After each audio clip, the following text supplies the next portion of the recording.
আসসালামু আলাইকুম। আজকে বাংলাদেশের জন্য, বাংলাদেশের প্রতিটি মানুষের জন্য গভীর শোকের একটা দিন। আজকে বাংলাদেশের 3 বারের সাবেক প্রধানমন্ত্রী, গণতন্ত্র, সার্বভৌমত্ব এবং বাংলাদেশের মর্যাদা রক্ষায় অতন্দ্র প্রহরী আপসীর নেত্রী বেগম খালেদা জিয়া ভোর 6টার সময় শাহাদত বরণ করেছেন। ইন্না লিল্লাহি ওয়া ইন্না ইলাইহি রাজিউন। গোটা জাতির মতো আজকে আমাদের সরকারে যারা আছেন আমরাও গভীরভাবে শোকাভিভূত। এই শোকের পরিবেশে আজকে বিশেষ আয়োজনে প্রধান উপদেষ্টার সভাপতিত্বে উপদেষ্টা পরিষদের একটা বিশেষ সভা অনুষ্ঠিত হয়েছে। সভার শুরুতে সাবেক প্রধানমন্ত্রী বেগম খালেদা জিয়ার মৃত্যুতে দাঁড়িয়ে 1 মিনিটে নীরবতা পালন করা হয় এবং তার আত্মার মাগফিরাত কামনা করে মোনাজাত করা হয়। মোনাজাত পরিচালনা করেন আমাদের ধর্মমন্ত্রী। সবাই বেগম জিয়ার মৃত্যুতে আগামীকাল থেকে 3 দিনের জন্য রাষ্ট্রীয় শোক প্রস্তাব গৃহীত হয়েছে এবং আগামীকাল সাধারণ ছুটির ঘোষণার সিদ্ধান্ত হয়েছে। সবাই বেগম জিয়ার মৃত্যুতে একটি শোক প্রস্তাব গৃহীত হয়। শোক প্রস্তাব পাঠ করেন আমাদের তথ্য এবং পরিবেশ উপদেষ্টা। সবাই সিদ্ধান্ত হয় যে বাংলাদেশে যত দূতাবাস আছে পৃথিবীর বিভিন্ন প্রান্তে সেখানে শোক বই খোলা হবে। সভায় বিশেষ আমন্ত্রণে অংশ নেন বিএনপির মহাসচিব জনাব মির্জা ফখরুল ইসলাম আলমগীর।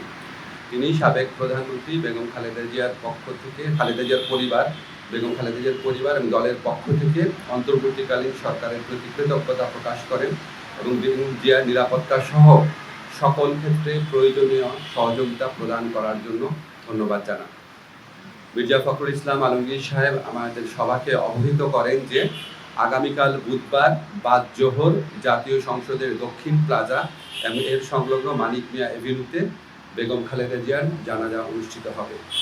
জানাজার পর তাকে শহীদ রাষ্ট্রপতি, বীর মুক্তিযোদ্ধা রাষ্ট্রপতি জিয়াউর রহমানের পাশে দাফন করা হবে।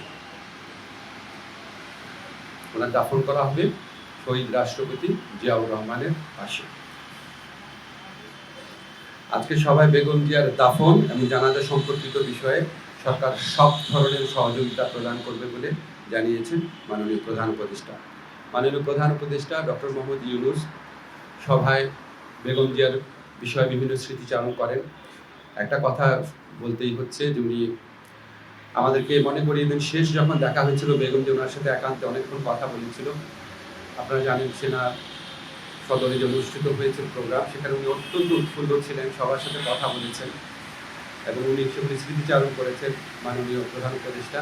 এবং উনি এটা বারবার বলেছেন যে আজকে এরকম এই জাতির এই বিশেষ মুহূর্তে আমাদের বেগম খালেদা জিয়ার উপস্থিতি অনেক প্রয়োজন ছিল। গোটা জাতি ওনার জন্য দোয়া করেছে, আল্লাহর ইচ্ছা উনি চলে গেছেন। কিন্তু বাংলাদেশের ইতিহাসে, বাংলাদেশের প্রতিটি মানুষের হৃদয়ে, বাংলাদেশের প্রতিটি আত্মমর্যাদাশীল গণতন্ত্রকামী দেশপ্রেমিক মানুষের হৃদয়ে ওনার অবস্থান অক্ষয় অবিনশ্বর হয়ে থাকবে।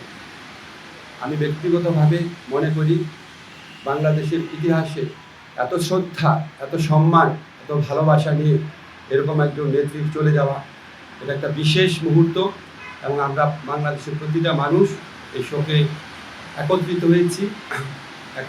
একত্রে আমরা আগামীকাল শোক দিবস পালন করব, এরপরে 2 দিন শোক দিবস পালন করব।